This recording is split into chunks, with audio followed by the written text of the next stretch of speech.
রিয়া তুই বাড়িতে থাকিস, আজকে কিন্তু চড়ক দেখতে নিয়ে যাবো।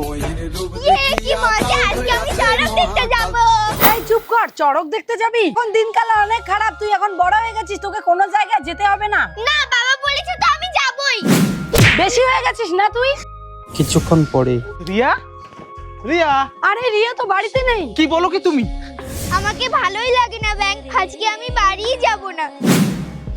তুই কেমন বাচ্চা বলতো? এত দূরে নদীর পাড়ে একা এসে বসে আছিস, চল বাড়ি চল। না বাবা আমি বাড়ি যাব না। তুমি বলে গেলে আমাকে চড়ক দেখতে নিয়ে যাবে, কিন্তু মা আমাকে কোনো মতেই যেতে দিবে না। আরে পাগল, আমি আগে কাজ থেকে বাড়ি আসি তারপর তো।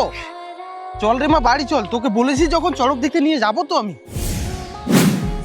হ্যাঁ, দুটো কথা শুনালাম নাকি বাড়ির থেকে বের হয়ে যেতে হয়? চুপ করো তুমি, কোনো জায়গায় তো আমার সাথে তুমি যাবে না। আর রিয়াকে যদি নিয়ে যেতে চাই তবুও তুমি নিয়ে যেতে দিবে না। যা রিয়া তুই রেডি হ, তোকে নিয়ে আমি চড়ক দেখতে যাবো। দিনকাল এখন খুবই খারাপ, কোনায় কোনায় আমাদের শত্রু। ভগবান সবসময় আমাদের পাশে আছে, তুমি চিন্তা করো না। এই যা আছে বের কর। হ্যাঁ বাবা, আমার বাবা আর আমাকে ছেড়ে দাও কাকু। এই ফোন লাগা। হ্যালো, তোর স্বামীকে যদি বাঁচাতে চাস তাহলে তোর যত সয় সম্পদ আছে আমাদেরকে এনে দে, আর এবং সোনা দানা। হ্যাঁ এখন আমি কি করব?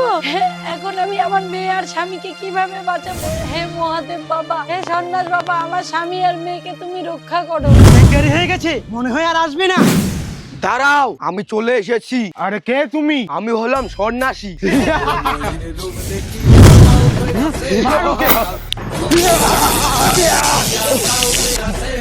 জয় সন্ন্যাসী বাবা জয়। আমার নাম স্মরণ করবি, বিপদ থেকে মুক্তি পাবি।